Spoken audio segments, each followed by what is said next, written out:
primer lugar, saludamos la presencia del señor presidente de la Corte Superior de Justicia de la Libertad, juez superior titular Óscar Eliot Alarcón Montoya. Nos acompaña la señora doctora Cecilia Milagros León Velázquez, jueza superior titular y coordinadora de la unidad académica de la Corte Superior de Justicia de la Libertad. Y nuestro invitado, nuestro ponente, el doctor Luis Alberto Lamas Puccio.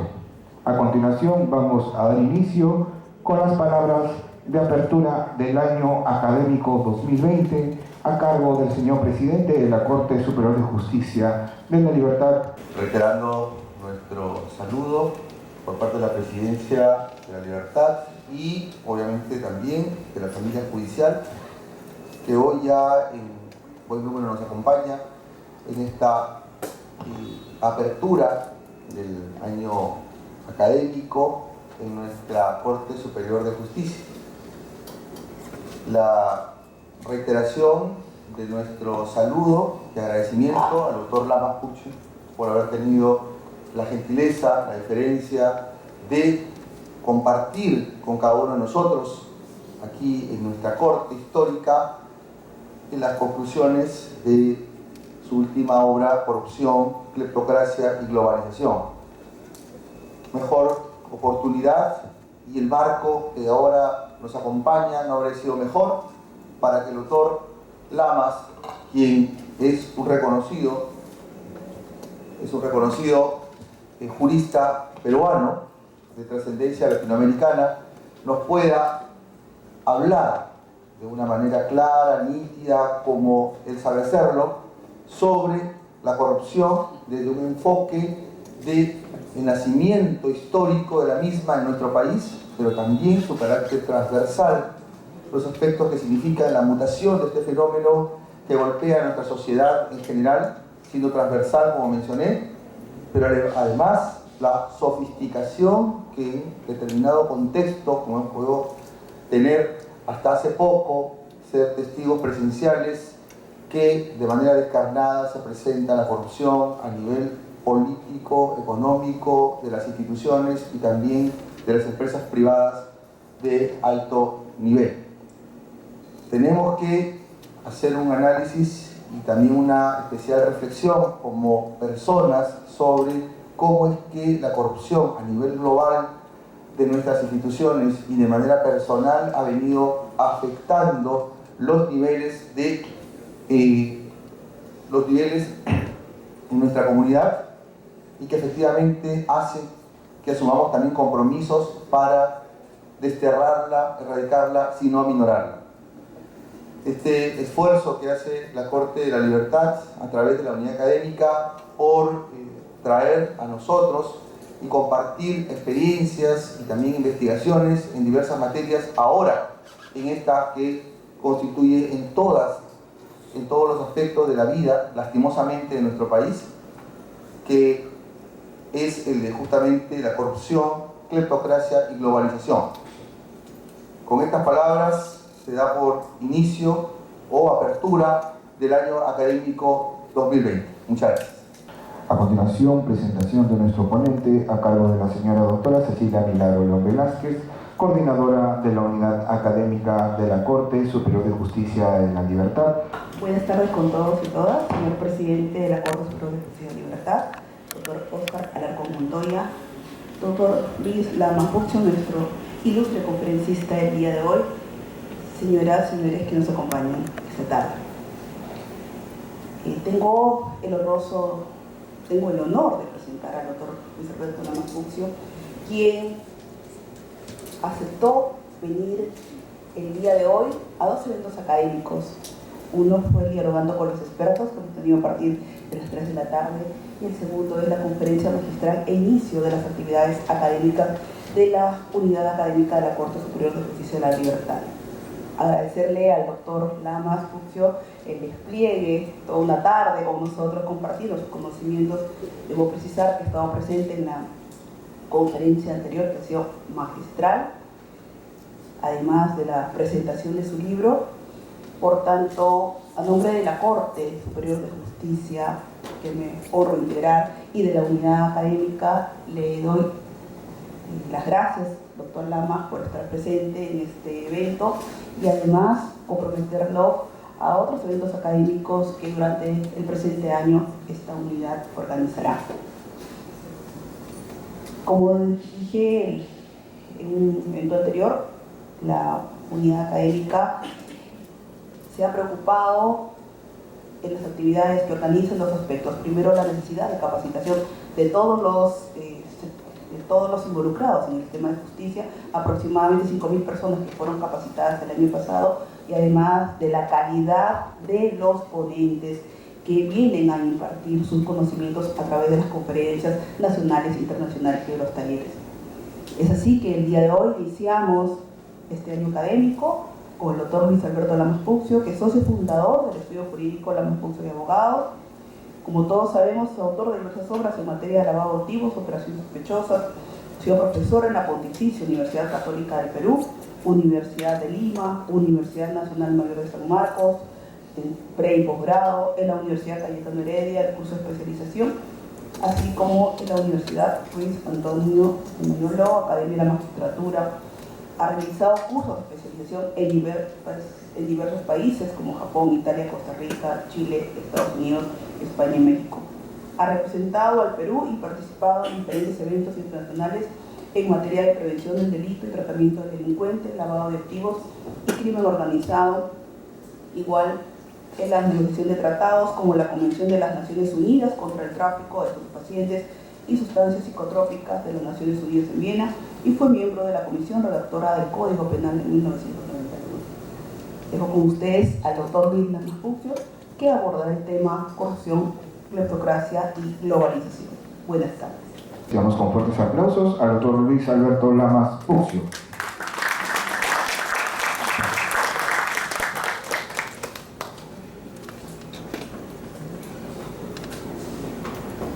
Muy buenas tardes, estimados y estimadas colegas, amigos, personal administrativo, funcionarios, público en general. Para mí es una experiencia muy particular encontrarme el día de hoy acá, en esta ciudad, con la finalidad de poder compartir una experiencia académica que me ha tenido, que me tiene y que me tendrá ocupado posiblemente en los próximos años, pero que en el caso concreto del día de hoy ha dado como resultado la publicación de un libro que se denomina Corrupción, Cleptocracia y Globalización. Esta investigación en general tiene sus inicios allá por los años de 1983-1984, cuando hice unas primeras investigaciones sobre el delito de lavado de dinero. En esa época se llamaba lavado de dinero, como todos sabemos hoy día se llama lavado de activos. En compañía o en paralelo con el doctor Víctor Prado Saldarriaga, escribimos dos obras sobre el lavado de dinero, que en realidad fueron una especie de semillas sembradas, adelantándonos un poco a lo que vendría más adelante en cuanto al tema del lavado de activos y evidentemente sobre el tema de la corrupción.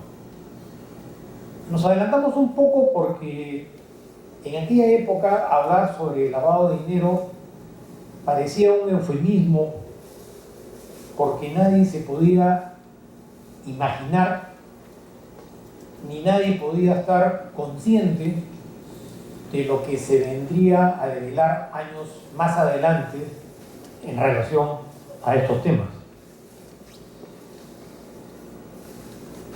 Durante todos estos años, el mundo, y en el caso específico del Perú, ha venido confrontando una serie de acontecimientos lastimosos, por decirlo menos, que nos vienen golpeando duramente y que en apariencia no tendrían solución, porque el fenómeno de la corrupción son acontecimientos que no se presentan esporádicamente, sino que se han convertido en algo cotidiano en el Perú. Todos los días, sin excepción, nos enteramos a través de los medios de comunicación, no solamente de casos directos en materia de corrupción, sino también nos enteramos de una serie de acontecimientos periféricos que en apariencia no tienen relación con la corrupción, pero que sí son parte de una estructura más compleja en cuyo contexto la corrupción ocupa un lugar privilegiado. Pero no me estoy refiriendo a aquella corrupción que aparece en el Código Penal descrita de los denominados delitos contra la función pública, que son los tipos penales que están establecidos en la ley penal, que son la base jurídica y legal para la iniciación de todas estas investigaciones y procesos que tienen que ver con la corrupción, el lavado de activos y el crimen organizado. El tema de la corrupción, como lo percibo yo personalmente, ha dejado de ser un tema residual y se ha convertido en un tema político. Residual porque pensar que la corrupción va a desaparecer es un eufemismo. La corrupción es un fenómeno que ha venido acompañando al género humano desde sus épocas ancestrales. Cuando me refiero a la corrupción, no me refiero a la legislación penal que reprime la corrupción, sino me refiero a un fenómeno sistémico de corrupción que, entre otras características, tiene la legislación. Y explicito lo que estoy manifestando porque, como nosotros somos personas formadas en el análisis de la jurisprudencia de las leyes, por nuestra propia actividad que desarrollamos todos los días, nuestra concepción básica está centrada en lo que dice y en lo que no dice la ley. Muchos de los que están acá son abogados defensores, como también lo soy yo. Participamos o hemos participado en casos de corrupción, de lavado de activos, y siempre escribimos que para poder analizar un hecho de esta naturaleza tenemos que tomar como premisa fundamental lo que dice la ley. Si la ley no dice tal cosa, esa actitud, ese comportamiento no ameritaría un análisis de carácter legal porque estamos frente a un hecho que no está tipificado como delito. Y por lo tanto nuestra vocación formativa, académica, un poco como que nos seculariza y nos hace ver y entender que la práctica cotidiana de la corrupción son las investigaciones, las indagaciones, las acusaciones y los procesos en materia de corrupción. Es una característica bastante frecuente y común en el género humano el secularizar sus ideas para circunscribirse por la metodología, por la sistemática, por la vida cotidiana a hechos de esta naturaleza, y la dinámica de la vida y de la profesión, sobre todo para aquellos que ejercemos la defensa, deja un poco de lado otros aspectos que pueden ser más importantes y más trascendentes que el mismo análisis de la ley, pero que para el común denominador pasa casi desapercibido. A ello hay que sumar la información, la intensidad, la dinámica y la metodología diaria y cotidiana de lo que recibimos como información respecto al tema de la corrupción. La fuente informativa de mayor intensidad que nos informa sobre el fenómeno de la corrupción es una fuente que tiene mucho de relatividad y que solamente en muchos casos informa lo que le interesa y desinforma en los mismos términos determinados aspectos que, de acuerdo a esa lógica, no conviene definirlos ni informarlos como actos de corrupción, cuando en realidad esos fenómenos periféricos que están alrededor del análisis legal son los que realmente marcan las pautas de la etiología y el análisis del fenómeno de la corrupción. Como nosotros entendemos,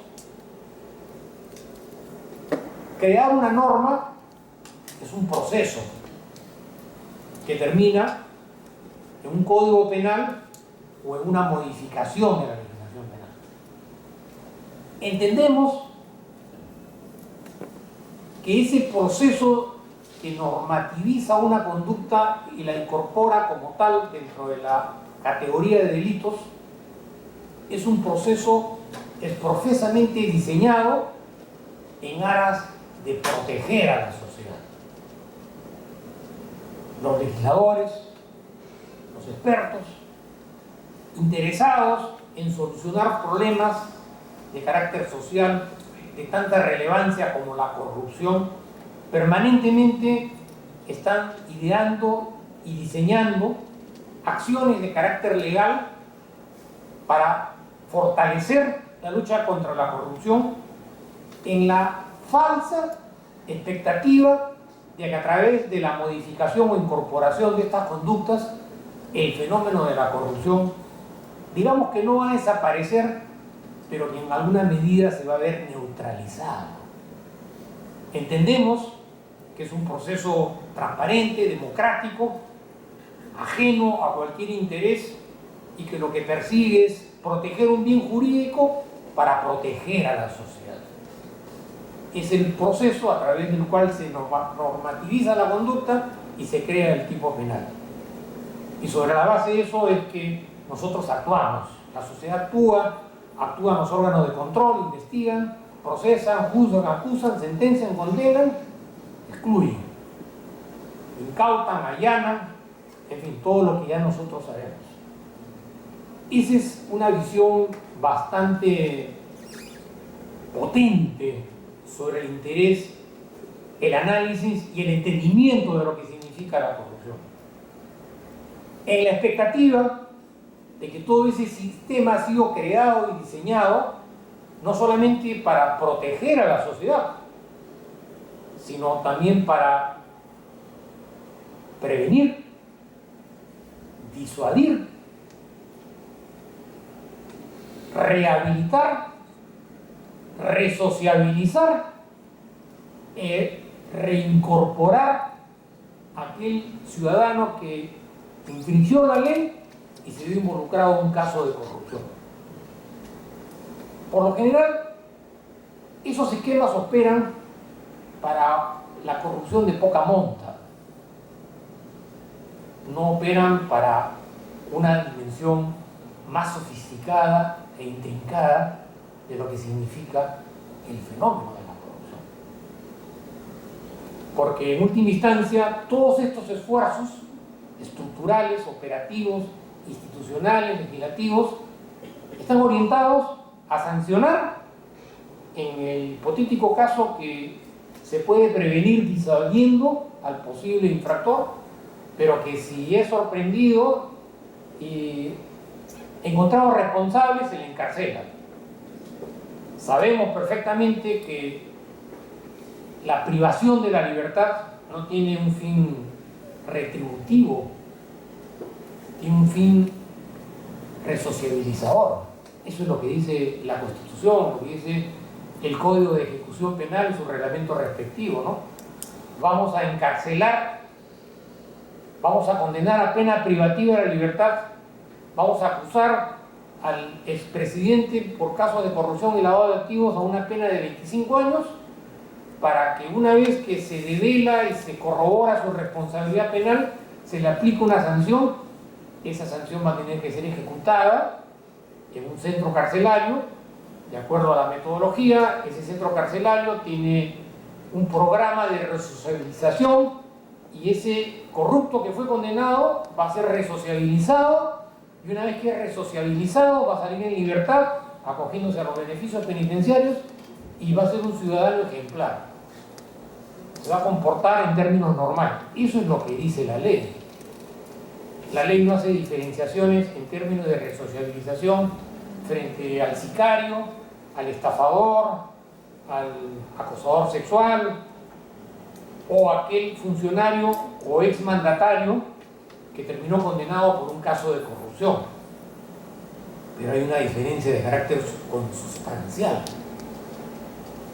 El que actuó como un comportamiento de antisociabilidad, reaccionó contra el sistema, se aprovechó del sistema y lucró con el sistema. El otro no es un antisocial, el otro es un personaje altamente sociabilizado, que adquiere su máxima expresión ni más ni menos que en ejercicio de la política, la partidocracia y la representatividad a través del voto electoral. Es decir, es el ser humano ideal, es el personaje idealizado, el que reúne todas las características necesarias como para yo entregarle mi derecho a que él me represente ante los estamentos del Estado y defienda mis intereses, los intereses de la gran mayoría que recurren al voto electoral en la expectativa de que esa persona que pertenece a un partido que ha cumplido una función pública satisface mis expectativas de ética y moral, y ese señor es el que realmente va a sacar adelante a la sociedad. Eso es lo que idealizamos como ciudadanos cuando analizamos los fines de la pena, la función preventiva, las diferentes etiologías en materia de delincuencia, el delincuente pobre, el delincuente político, el delincuente con poder económico, el político que llegó a su máxima expresión y fue secretario del partido y terminó siendo presidente del país. Representa a la gran mayoría de peruanos. Pero resulta que ese personaje idealizado terminó siendo develado como un corrupto. Es decir, ¿qué cosa pasó? No operó la democracia, no operó el sentido de la conciencia, el sentido de la educación cívica, funcionó la democracia. A mí me informaron que esa era una persona éticamente ideal, que reunía esas apetencias, que nos iba a sacar del subdesarrollo, que nos iba a hacer crecer como sociedad. Era un ejemplo de conducta humana y terminó siendo no solamente todo lo contrario, resultó siendo la antítesis de todo lo que nos habíamos imaginado. Eso genera un estado constante y permanente de frustración. De frustración porque no solamente no terminó como aspirábamos a que debía terminar, sino porque además terminó y no le pasó casi nada. Terminó con una condena condicional, terminó con un arresto domiciliario, terminó con una orden de comparecencia, sus bienes no pudieron ser incautados porque estaban a nombre de terceros, nunca se supo que tenía activos escondidos en un paraíso financiero, porque tiene una agrupación o porque tuvo una agrupación política que lo defendía y porque se trataba en última instancia no de un acto criminal, sino de una persecución política, y que lo que se estaba haciendo era una lucha política y no una lucha contra la corrupción.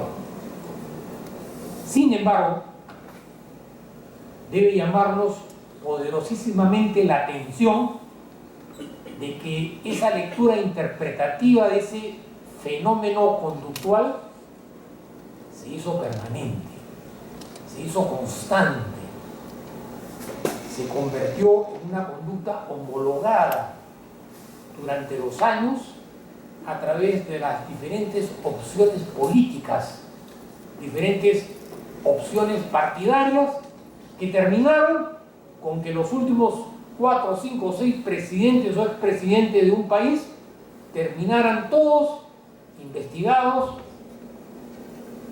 o procesados o eventualmente condenados por casos de corrupción y por casos de lavado de activos.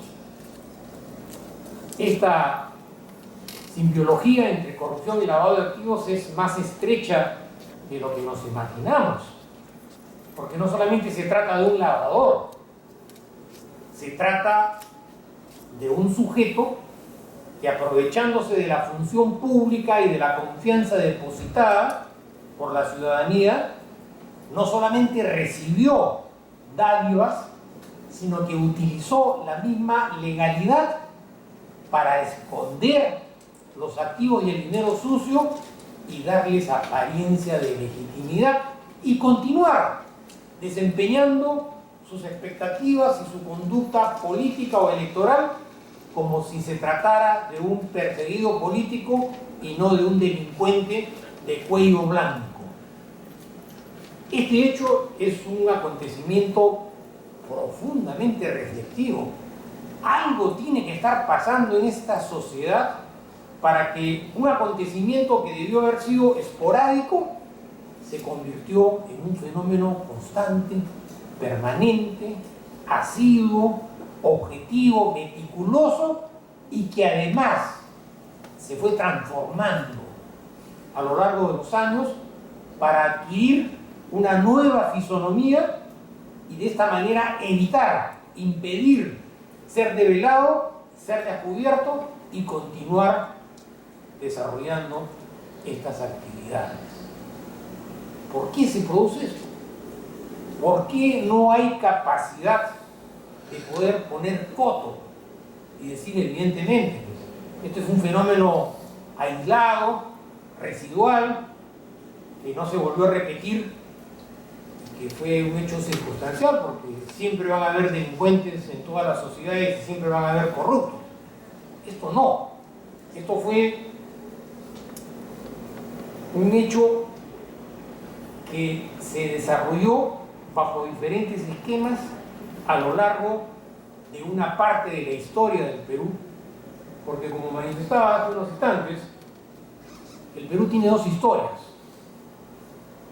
La historia oficial que nos enseñaron en los colegios, que aparece en los textos oficiales sobre quiénes fueron nuestros héroes, los acontecimientos históricos más trascendentes, pero también hay una historia subrepticia que esconde una realidad característica de la corrupción que no se enseña ni aparece en los textos escolares, porque los textos escolares y los textos oficiales están directamente vinculados a la institucionalidad y a la legalidad, y un esquema de continuidad. Evidentemente que estos hechos deberían o deben aparecer ocultos para darle solamente vigencia a esa historia oficial y seguir creyendo en la nacionalidad, en el patriotismo, en el nacionalismo, ¿no? Que somos un país próspero, que somos un país feliz, que tenemos una serie de privilegios, cuando en realidad ha habido una historia oculta que no solo pasa desapercibida, sino que esa historia oculta de la corrupción en el fondo fue la que marcó las pautas de la historia, porque el desvío de esos recursos a lo largo de la historia implicaron trastocar la historia, y la historia hubiera sido otra si esos hechos no se hubieran repetido de manera continua. Entonces, en realidad, se trata de dos historias en una sola, pero que la que realmente marcó la trascendencia es la que estuvo escondida y vinculada a la corrupción, con el agravante de que ese es un análisis clásico de la corrupción. La corrupción es mucho más compleja de lo que nos imaginamos. La corrupción no es la que está en las leyes penales. Esa es la parte más visible de la corrupción. Es la parte más manipulable de la corrupción. Es la parte que aparece en los medios de comunicación, en las noticias. ¿Quién es corrupto? ¿Quién es corrupto? ¿Quién debe ser corrupto? Hay otra dimensión gris, una dimensión opaca de la corrupción que no aparece ni en las normas ni aparece en las noticias, pero es la que controla, manipula, utiliza la institucionalidad para encubrir una nueva corrupción política que evidentemente tiene límites extraterritoriales, porque el fenómeno de la corrupción no es un fenómeno nacional, es un fenómeno transnacional. Las condiciones han cambiado significativamente a lo largo de los últimos 20 o 30 años. Ha habido una serie de transformaciones, vivimos una serie de transformaciones. La información, la tecnología, la cibernética, la comunicación. Los ciudadanos de ahora no son los mismos de hace 20 años. Su apreciación de los hechos son totalmente distintos. Además, la sociedad estructuralmente se ha transformado. Ha sido ingestada por un neoliberalismo. El culto a la economía, el culto indiscriminado al crecimiento económico a través de la privatización. Se ha privatizado el derecho a la salud. Si tú te enfermas en este momento o recurres a la seguridad social en las condiciones lastimosas que ya todos conocemos, o tienes que contratar un seguro médico privado para que sea una clínica privada la que te venda los medicamentos farmacéuticos y te atiende en una clínica privada, pero eso cuesta. Si no tienes plata, no puedes tener ese seguro. Y si no tienes ese seguro, no tienes salud. Se ha privatizado la educación. Hace unos años atrás, cualquier persona con cierto nivel de voluntad e intención podía asistir a una universidad y obtener un título profesional, porque la educación es un derecho. Una sociedad educada es una sociedad próspera, es una sociedad bien informada. Se ha privatizado la educación. La privatización de la educación implica pagar y pagar fuerte para educarte. Que te vas a educar bien, eso ya es algo que se verá en el camino. Tanto es así que se ha privatizado la educación que muchas de esas universidades privadas no reúnen las condiciones mínimas para capacitar a una persona. Pero eso es ahora último. Hace años que la privatización de la educación ha sido un problema acuciante que incluso no tiene nivel solamente universitario. ¿Qué tan buena debe ser la educación escolar a través de la privatización? ¿Qué se podrá enseñar en un colegio en el que tú tienes que pagar $2.000 mensuales o $10.000 para inscribir a tu hijo en ese colegio, que tienes que pagar 100 soles para inscribir en ese mismo sistema de educación a tu hijo en otro colegio?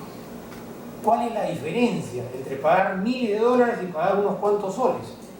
se ha privatizado la educación, se ha privatizado la cultura, la comunicación, que es fundamental. En el análisis siempre del tema de la corrupción, yo te informo lo que a mí me conviene que tú sepas y te desinformo respecto a hechos que a mí me conviene que tú no los conozcas o no los entiendas. ¿Por qué? Porque la comunicación a través de los medios de comunicación es el brazo operativo de la concientización que proviene del poder económico. Los grandes grupos económicos necesitan de un brazo mediático comunicativo para poder manipular las conciencias. Evidentemente que en un primer nivel, en un sentido mercantil publicitario, pero cuando irrumpe hechos de corrupción, la manipulación es perversa, porque yo puedo utilizar ambivalentemente la lucha de la corrupción para luchar contra unos corruptos, pero más trascendente es esconder a otros corruptos para que no se sepan que esos son corruptos. En otras palabras, el eufemismo de que todos somos iguales frente a la ley y que todos respondemos en los mismos términos. Se ha privatizado el transporte. Se quiere privatizar el agua, que va a ser un elemento de vida o muerte en los próximos años por todo lo que vivimos todos los días en temas climáticos y todas estas confrontaciones. Es decir, la privatización se ha expandido, pero también ha privatizado el rol del Estado. El Estado se ha achicado, se ha encogido, ya no cumple las mismas funciones. Y no solamente no cumple las mismas funciones, sino que quienes gobiernan son privados, son empresarios, los lobistas, ¿no? Muchos de los involucrados en casos de corrupción han sido asesores, han sido ministros, ¿no? Han estado jugando de manera ambivalente y permanente entre el ejercicio de la función pública y la función privada. Y estos casos se develan no porque exista la vocación de ser develados a nivel nacional. Si eso hubiera sido así, no se sabría muchas de las cosas que se saben ahora. Tuvo que ser en una jurisdicción extranjera, en los Estados Unidos, en donde se inició la investigación, en el caso Lavajato. Desgraciadamente, tampoco se trata de cubrir santos, porque hay quienes piensan que el develamiento del caso Lavajato en realidad no fue una lucha contra la inmoralidad y la corrupción, una lucha de mercados. La corrupción como fenómeno geopolítico, la corrupción copando la gobernabilidad, la corrupción haciendo uso al máximo de los recursos del Estado para el financiamiento de la propia corrupción, la corrupción continuada en todos los gobiernos y la corrupción y la impunidad. Eso deja de ser un fenómeno propiamente delictivo y criminal y se convierte en un fenómeno geopolítico, porque la institucionalidad y la gobernabilidad se ve menoscabada frente a un fenómeno criminal que no tiene las características tradicionales del crimen organizado. Pues esto no es una organización de narcotraficantes ni una organización de asaltantes. Esta es una organización criminal de cuello blanco que utiliza a las personas jurídicas, que utiliza los medios de comunicación, que utiliza la banca, que utiliza el financiamiento, que utiliza los partidos, que utiliza los políticos y se venden como salvadores, como entes de prosperidad y de crecimiento y de aumento del Producto Bruto Interno. ¿Qué mejor? Pero en el fondo, una etiología organizada sin las características del crimen organizado tradicional, que era continuidad, permanencia, jerarquía, bajo otro esquema. En realidad, mi opinión es que más se asemeja a una organización criminal en los términos como lo entendemos, una organización criminal empresarial, porque además miente y engaña y hace uso de la política para desarrollar ¿qué? Ganancias económicas, crimen organizado, lavado de activos, pero la ley no abarca eso. Y retomando lo que yo he manifestado en unos instantes, el uso de la legalidad, de la legitimidad como la entendemos los ciudadanos, para esconder la corrupción. La modificación de la ley de colaboración eficaz, ideada y creada para infiltrar organizaciones de narcotraficantes o de terroristas, utilizada, entre comillas, para develar casos de corrupción. En el hipotético de que las empresas, las personas jurídicas, las abstracciones jurídicas, a través de su representante legal, escondiendo el accionariado, se acogen a la colaboración eficaz y quedan exentas de responsabilidad penal, pagando una reparación civil que no sale de su bolsillo, sino sale sobre los activos de la misma empresa. O sea, eso es inaceptable. Eso es una burla a la capacidad cognitiva de la ciudadanía. Utilizar la ley de colaboración eficaz para empresas. Este fenómeno, como decía hace unos instantes, en el fondo es una lucha de mercados. Grupos económicos que tenían hegemonía fueron desplazados por otros grupos económicos corruptos que empezaron a hacer uso de la tecnología. Esta tecnología que ha traído la globalización, el neoliberalismo, que es un componente de prosperidad, depende de cómo lo quieras utilizar. Pero no. Dinero digitalizado, cuentas secretas, paraísos financieros, testaferros, secreto bancario. Asegurarle al corrupto que iba a tener a su disponibilidad 30 millones de dólares.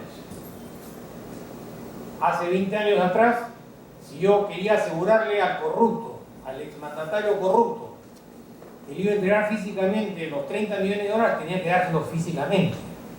Y ese funcionario tenía que salir con maletas a esconder el dinero, no sé, pues en una isla, en un paraíso financiero. Ahora ya no es así. La pantalla de una computadora, una clave, un nombre, un número. Machuco. Pongo un botón, pongo otro botón, te transfiero en cuestión de segundos de una cuenta secreta a otra cuenta secreta, a otra cuenta secreta, otra cuenta secreta con una empresa, otra cuenta secreta con un testaferro, un contrato nominativo, un paraíso financiero, otro paraíso financiero. Imposible. Imposible para un país con escasos recursos económicos como el Perú poder iniciar una investigación para levantar el secreto bancario. Pero ¿qué cosa pasó? Continuando en este análisis secuencial de la corrupción, cuando conocimos, posiblemente muchos de ustedes eran mucho más jóvenes de lo que son ahora, vimos los Vladivideos, el escándalo, el estupor, la vergüenza nacional. Ya no había nada más que ver. Habíamos llegado al fondo. Debía ser una lección ético-moral para las nuevas generaciones, para que no se volviera a repetir un fenómeno de corrupción que provenía del corazón del Estado y que continúa en la brega política. Continúa en la brega política, como si no hubiese pasado absolutamente nada. Se idearon planes de acción para la prevención, para la lucha contra la corrupción, el compromiso de toda la institucionalidad en el país. Eso no se va a volver a repetir. Vamos a salir de ese pantano de inmoralidad y eso debe servir como lección para las próximas generaciones, para que los futuros peruanos no vuelvan a hacer lo que hicieron. No tuvieron que pasar muchos años para que el fenómeno no solamente se repitiera, se repitió mejorado, más sofisticado. Ya no con la corrupción propiamente del Estado, sus aliados, los políticos corruptos y los empresarios corruptos. Aquellos que tenían por función traer la prosperidad engañada, coludidos con empresas extranjeras, extrayéndole todos los recursos del Estado y que ahora intentan recuperar los activos, porque ahí no ha acabado la historia. La historia ha indicado el inicio de un nuevo capítulo en la historia de la corrupción del Perú que recién comienza. La utilización de la legalidad y la institucionalidad para esconder la corrupción y para recuperar activos, devolviéndole a las empresas corruptas parte de ese dinero producto de la corrupción, omitiendo la incautación, el allanamiento, el embargo. Además, sometiéndose a los dichos y contradichos de personas altamente profesionalizadas en el tema de la corrupción.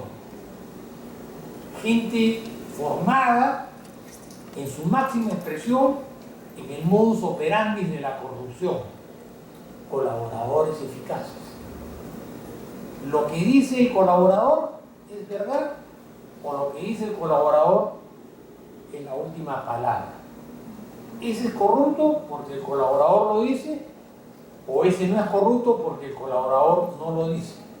Por supuesto que yo nunca le voy a preguntar al colaborador si ese es corrupto o no es corrupto, porque me interesa que no diga que es corrupto, pero renuncia a su capacidad racional de fundamentación para armar una teoría del caso sobre las pruebas, sobre los indicios y consolidar, y se sujeta a lo que dice un personaje foráneo estrechamente vinculado a la corrupción, que además decía que la clase corrupta en el Perú era la clase corrupta más corrupta que había conocido. No lo necesitaba corromper, ellos eran corrompidos. Clase corrupta que no solamente se desarrollaba en el ámbito empresarial, sino que utilizaba, en algunos casos, en muchos casos, la partidocracia, los partidos políticos para enriquecerse. Sujetos inescrupulosos que entraron pobres a hacer política y terminaron millonarios, bajo la creencia del derecho a la representatividad, a través del cual yo le otorgaba casi a ciegas en el ánfora un voto, en la creencia de que ese sujeto era un demócrata, me iba a representar, iba a defender mis intereses, y terminó investigado por corrupción y lavado de activos.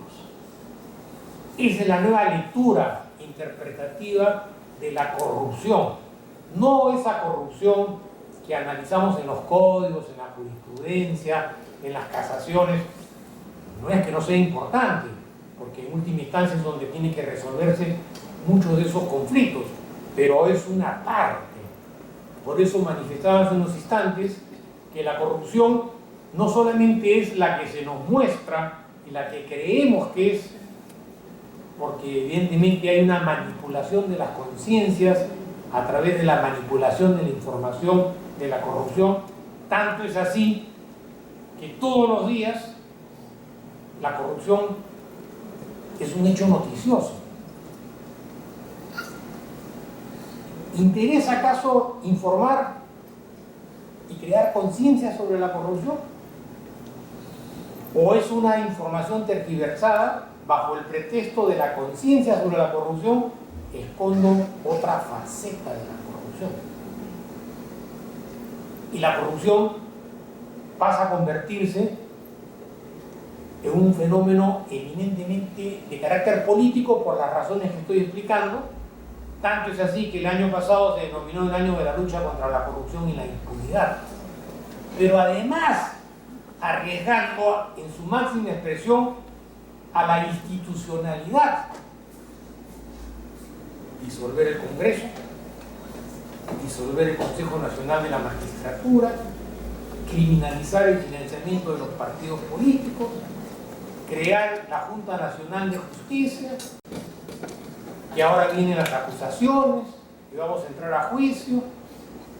O sea, una inversión de carácter emocional a largo plazo, bajo la expectativa de que evidentemente vamos a llegar al final del túnel y vamos a ver condenados a todos los corruptos que se dice que son corruptos, cuando en realidad hay un espectro que no aparece como corrupto y que evidentemente está dentro del esquema de la corrupción. Entonces, este libro,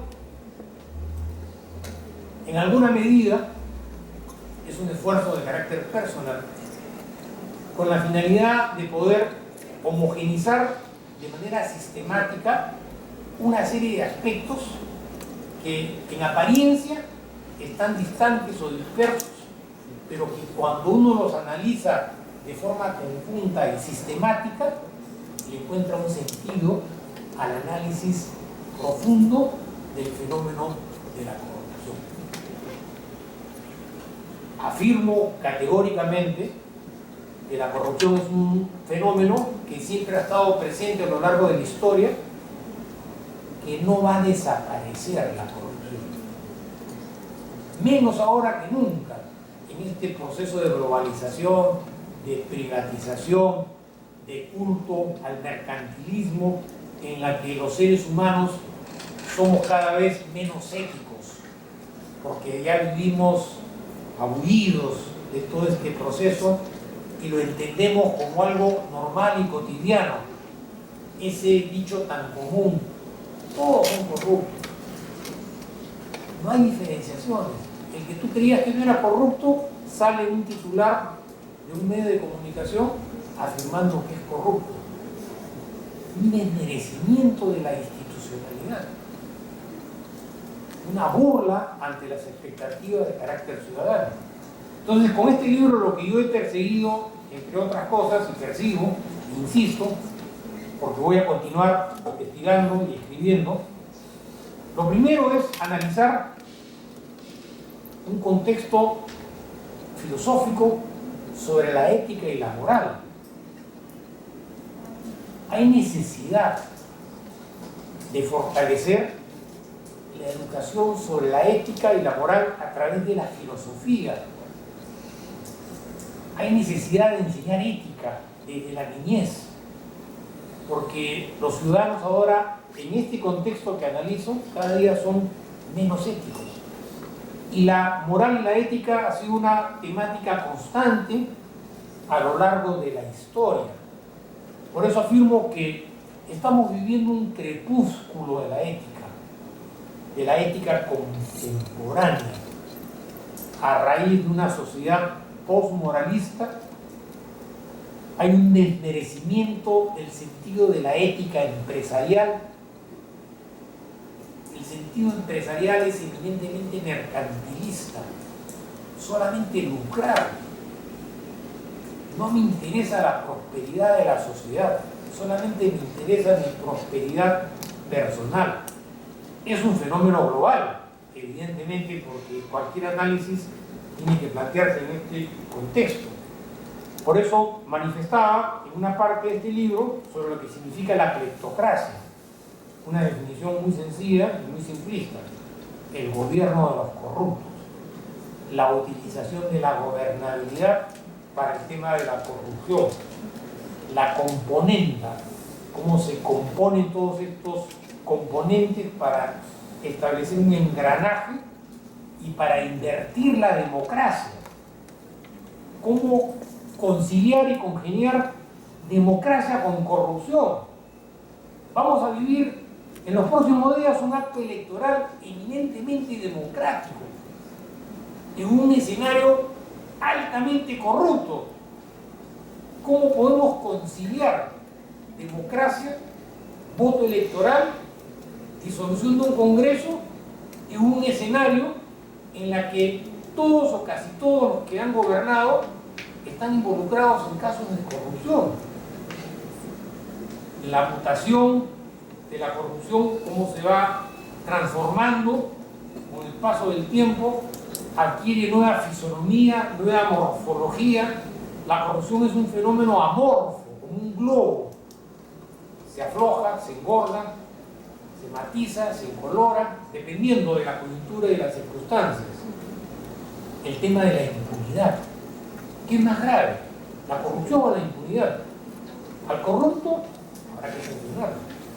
Pero ¿qué pasa cuando al corrupto no se le sanciona? Queda libre de toda responsabilidad penal. Eso es un tema más lacerante en términos generacionales. Eso es ir carcomiendo el sentido de país, de sociedad, de prosperidad. El análisis criminológico de la corrupción. ¿Para qué sirve el análisis criminológico de los corruptos? ¿Son estos corruptos antisociales? ¿El corrupto político es un antisocial? De repente estamos acá frente a un psicópata, un sociópata político. ¿Acaso no tienen rasgos sociopáticos aquel que no tiene escrúpulos para robarle los recursos escasos a la sociedad y aparentar ser un benefactor? Un tipo bien hablado, locuaz, buena imagen, buena representatividad, respaldado por un partido político, cuando en realidad encierra rasgos sociopáticos respecto a los conflictos o los conflictos éticos morales en relación a su comportamiento. Las diferentes teorías criminológicas que han desarrollado el comportamiento antisocial, antecedentes, globalización, neoliberalismo, el Estado debilitado, como lo acabo de señalar, un Estado inoperante, no tiene capacidad de poder ejercer presencia y constancia, un desmerecimiento de las instituciones, la penetración de las instituciones, la manipulación de las instituciones, el abuso de poder, la extraterritorialidad de la corrupción, fenómeno global, un fenómeno internacional, la banca global. ¿Cuál es el rol de la banca en el tema de la corrupción? Nadie dice nada sobre la banca. ¿Quiénes son los que más se benefician con el dinero de la corrupción? ¿Dónde está el dinero de la corrupción guardado? En los bancos. Bancos escondidos, encubiertos, a través de los paraísos financieros. 150 paraísos financieros a lo largo y ancho del planeta, cuya función es esconder el dinero. ¿Cuál es el rol ético de la banca en la lucha contra la corrupción? Si en última instancia son los que más se benefician con el dinero de la corrupción porque lo guardan. Un sentido de ambivalencia, secretismo, el rol de la actividad de lavado de activos, la digitalización de la corrupción. Ya no es esa corrupción tradicional del cohecho, del soborno, ¿no?, del tráfico de influencias, es una corrupción digitalizada, cibernética, a través de una serie de mecanismos. El rol de los medios de comunicación en la lucha contra la corrupción es un tema, a mi entender, crucial. No está divorciado de esta realidad a través del manejo manipulado de la información. Cómo se concientiza a las mayorías de las personas a través de la manipulación de la información. En fin, son una serie de acontecimientos, como manifestaba, que en apariencia están dispersos, pero que analizados de manera sistemática nos permiten en alguna medida conocer de una manera más profunda y sistemática la verdadera etiología de la corrupción, para estar conscientes que mientras no sepamos que esto existe, es materialmente imposible ser sinceros en la lucha contra la corrupción, porque muchos de los que se autotitulan como luchadores contra la corrupción terminan en la práctica siendo encubridores de la corrupción. En conclusión, manifestaba el rol de los medios de comunicación respecto a la concientización de las masas. La corrupción es tan antigua como la existencia del mismo ser humano.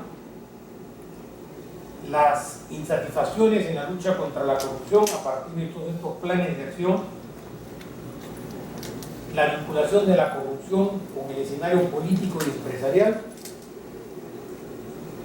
la corrupción como un tema de primer orden,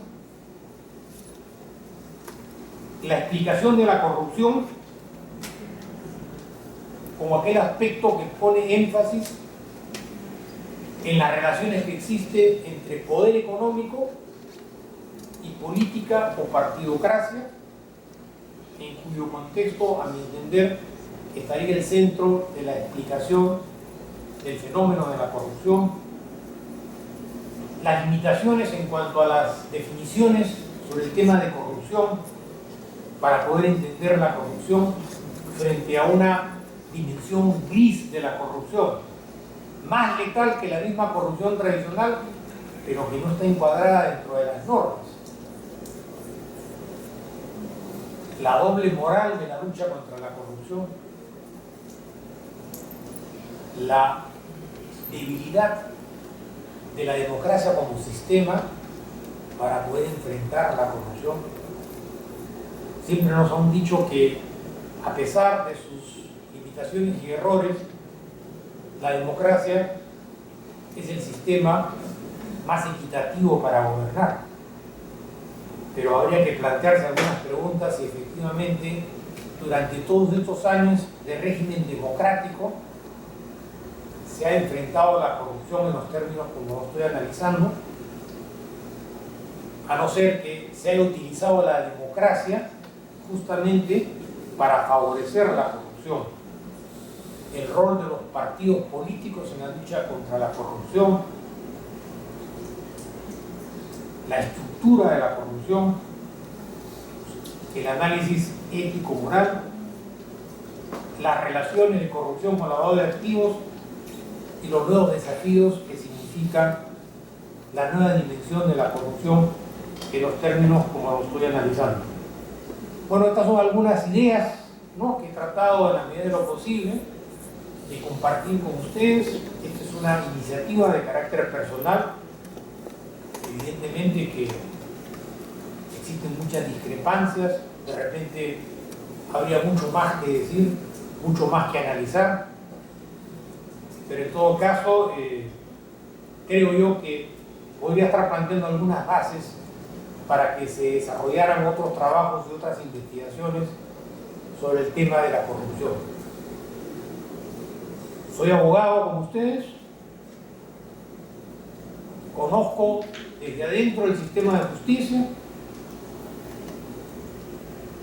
no creo que sea incompatible el ejercicio de la profesión con la defensa de casos de corrupción. Hay un debilitamiento del ejercicio de la profesión en materia de corrupción por temas que son foráneos al análisis mismo de la corrupción. Creo que todavía hay mucho por descubrir, no tanto en el tema de la corrupción, en el tema de la impunidad. Si realmente existe una voluntad sincera y transparente de enfrentar la corrupción, o se estaría utilizando la política, la partidocracia y la gobernabilidad como escudos de protección en aras de lograr la impunidad. Creo yo que son temas que llaman poderosamente a la reflexión. En todo caso, estoy a su disposición para las preguntas que consideren pertinentes y les agradezco una vez más por la paciencia y la deferencia que han tenido hacia mi persona de escuchar algunas de las manifestaciones que acabo de señalar. Muchas gracias.